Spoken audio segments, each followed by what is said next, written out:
Welcome to Section 10.1, the circle. Our objective is to identify characteristics of circles, recognize chords and diameters of circles, recognize relationships in chords and radii. And for homework, we're going to be working on page 443 to 445, 5 to 8, 11 to 12, 14, 16 to 17, and 22. Here's the vocab we're going to be using in this section. The first word we have is a circle. A circle is the set of all points that are a given distance from a given point. The center is the given point of the circle. A radius is the distance from the center to any point on the circle. Concentric means two or more coplanar circles within the same center. And a chord, a segment that joins any 2 points on the circle. And a diameter, it's a special kind of chord that passes through the center. Here are some properties that we're going to be talking about in this section. The first property is that in congruent circles, the radii have the same measurement. Or in other words, if circles are congruent, then their radii are the same length. Second, the distance from the center of the circle to its chord is the measure of the perpendicular segment from the center to a chord. And here's what that's going to look like. Let's say that we have a circle, and here's its center, and here's our chord. If we want to find out how far that chord is from the center of the circle, we have to draw its perpendicular segment in order to find out what that length is going to be. The next property, as we know, is the area of the circle, radius squared pi, and circumference is 2 times the radius times pi, or the diameter times pi. Next, we're going to talk about the theorems that go with this section. The first theorem states that if a radius is perpendicular to a chord, then it bisects the chord. So let's draw that out. Here's our circle, and here's our chord. A chord could pass through the center, but then the chord is called the diameter. Now, if we have a radius that's perpendicular to the chord, so here's our center, a radius perpendicular to that chord is going to bisect that chord, creating 2 congruent pieces. Our second theorem, if a radius of a circle bisects a chord that is not the diameter, then it's perpendicular to that chord. So it's the same theorem, but in reverse. So if we happen to know that we have a radius, and we know that that radius is bisecting that chord, that then means that that has to also be perpendicular as well. Perpendicular and bisect are going to go hand in hand here. And last but not least, the perpendicular bisector of a chord passes through the center of the circle. So if I have a circle and I have a chord, and I don't know where that center is, but I know that I have a perpendicular bisector, then what I know is that somewhere along the lines here, that perpendicular bisector had to have passed through the center. And now let's start with our examples. For our first example, the radius of circle A is 10. If BC is 16, find the distance from A to BC. So here we go. Here's BC, and I'm going to mark it with 16. That's its length. Now, it told us that the radius is 10.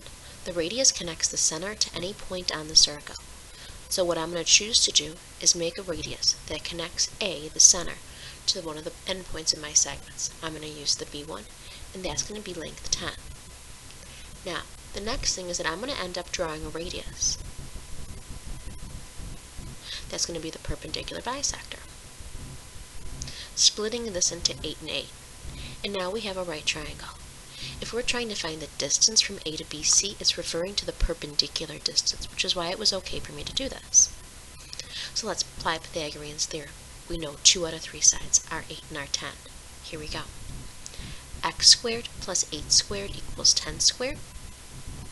So x squared plus 64 equals 100. Subtract my 64 to both sides. And x squared equals 36. And square root it. X equals 6.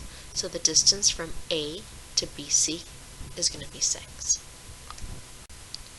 Here's our next example. So we have a word problem that reads, 2 circles intersect and have a common chord 16 units long.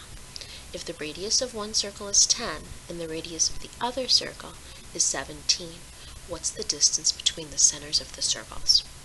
So, first and foremost, we have two different radii. One radius is 10, and the other radius is 17. So I know I have a big circle and a little circle that are intersecting. Here's what my picture is going to look like. There's my big circle, my little circle. Here's my big circle. Now, they have a common chord. That common chord should connect their intersection points. That common chord is going to be length 16. Here's the center of one circle, here's the center of the other circle. One of the radiuses is going to be length 10, so I'm going to draw that out. The other circle has a radius length 17. I'm going to draw that out as well. We want to find the distance between the centers. The distance between the centers, of course, is going to refer to the perpendicular distance, thus bisecting that chord, making it length 8 and length 8. And I forgot my longer radius is 17. I'm going to use Pythagorean's theorem to find both distances. So here we go. My one triangle over here looks like this. I have a hypotenuse of 10 and a leg of 8. I'm going to try and find my other side. 8 squared plus x squared equals 10 squared. 64 plus x squared equals 100. Subtract my 64. And that leaves me with x squared equals 36 and square root it. X equals 6. My other triangle is going to be over here. I have a leg 8 and a hypotenuse 17. So here we go. It's a right triangle again. I'm going to try and find that distance. Pythagorean's theorem. 8 squared plus x squared equals 17 squared. 64 plus x squared equals 289. Subtract my 64 to both sides. X squared equals 225, and I'm going to square root. X is equal to 15. This piece right here was 6. This piece right here was 15. So the total distance between the centers is 6 plus 15, so a total distance of 21. So here's our last example. We're going to find the radius of a circle where a 24-unit chord is 5 units from the center. Why don't you press pause and see what happens. So here we go. Let's draw this out. I have a circle, and I have a chord that's 24 units. It's 5 units from the center. And again, when they give me the distance from the center, they're referring to the perpendicular distance, which is thus going to bisect that chord. We want to find out what the radius is. So once again, strategically draw your radius so that it connects that center to one of the endpoints of your segment in Pythagorean's theorem. 12 squared plus 5 squared equals x squared, because x is my hypotenuse. 144 plus 25 equals x squared. 169 equals x squared and square root it. X equals 13. And we're set. So here's our homework answers.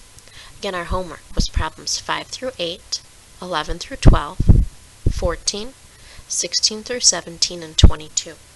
If you have any questions, make sure you bring it with you to class tomorrow. And as always,